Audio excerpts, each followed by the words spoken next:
ಆಚಿ chilli powder ಸಖತ್ ಖಾರ ಬಣ್ಣ ಮತ್ತು ರುಚಿ ಆಚಿ ಚಿಲ್ಲಿ ಪೌಡರ್. ಜೈಲು ಹಕ್ಕಿಯಾಗಿರುವಂತಹ ದರ್ಶನ್ಗೆ ನಿನ್ನೆಯಿಂದ ಹೊಸ ಟೆನ್ಷನ್ ಶುರುವಾಗಿದೆ. ಅದು ರೇಣುಕಾಸ್ವಾಮಿ ಹತ್ಯೆಯ ಪ್ರಕರಣದಲ್ಲಿ ಟ್ರಯಲ್. ಡಿ ಗ್ಯಾಂಗ್ನಿಂದ ರೇಣುಕಾಸ್ವಾಮಿ ಕೊಲೆ ಪ್ರಕರಣ. ರೇಣುಕಾಸ್ವಾಮಿ ಪೋಷಕರಿಗೆ ಪಾಟಿ ಸವಾಲ್ ಆರಂಭ ಆಗಿದೆ. ಪವಿತ್ರ ಗೌಡ ಪರ ವಕೀಲರಿಂದ ಪಾಟಿ ಸವಾಲ್. ಇನ್ ಕ್ಯಾಮರಾ ವಿಚಾರಣೆಯನ್ನ ಆರಂಭಿಸಲಾಗಿದೆ ನ್ಯಾಯಾಧೀಶರ ಸಮ್ಮುಖದಲ್ಲಿ. ಡಿ ಗ್ಯಾಂಗ್ನಿಂದ ರೇಣುಕಾಸ್ವಾಮಿ ಕೊಲೆ ಪ್ರಕರಣಕ್ಕೆ ಸಂಬಂಧಪಟ್ಟಂತೆ ನಿನ್ನೆಯೂ ಕೂಡ ವಿಚಾರಣೆಯನ್ನು ನಡೆಸಲಾಗಿತ್ತು. ಕ್ಲೋಸ್ ಡೋರ್ ವಿಚಾರಣೆ ಆಗಿತ್ತು ನಿನ್ನೆ. ಇವತ್ತು ಕೂಡ ಅದೇ ರೀತಿಯ ಪ್ರಕ್ರಿಯೆಗಳಾಗ್ತಾ ಇದೆ. ಪವಿತ್ರ ಗೌಡ ಪರ ವಕೀಲರಾಗಿರುವಂತಹ ಬಾಲನ್ ಈಗ ಮತ್ತೆ ವಿಚಾರಣೆಯನ್ನು ಆರಂಭಿಸಿದ್ದಾರೆ.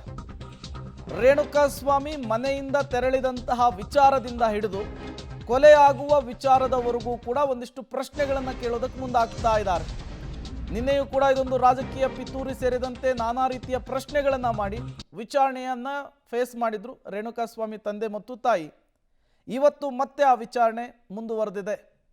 ರೇಣುಕಾಸ್ವಾಮಿ ಹತ್ಯೆಯ ಪ್ರಕರಣದಲ್ಲಿ ಈಗಾಗಲೇ ದರ್ಶನ್, ಪವಿತ್ರ ಗೌಡ ಸೇರಿ 7 ಜನ ಮತ್ತೆ ಜೈಲು ಹಕ್ಕಿಗಳಾಗಿದ್ದಾರೆ.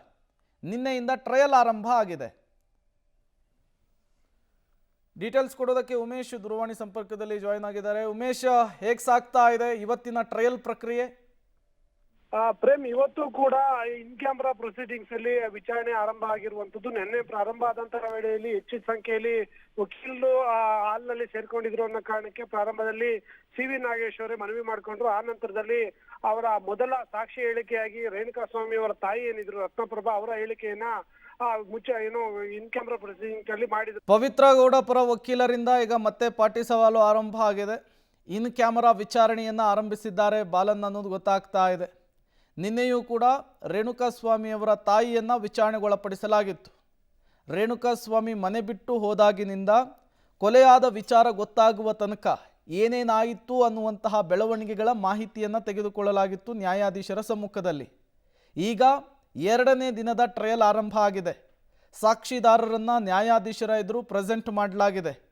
ರೇಣುಕಾಸ್ವಾಮಿ ತಾಯಿಯ ಹೇಳಿಕೆಯನ್ನು ವಿಚಾರಣೆಯನ್ನು ನಡೆಸಲಾಗಿತ್ತು.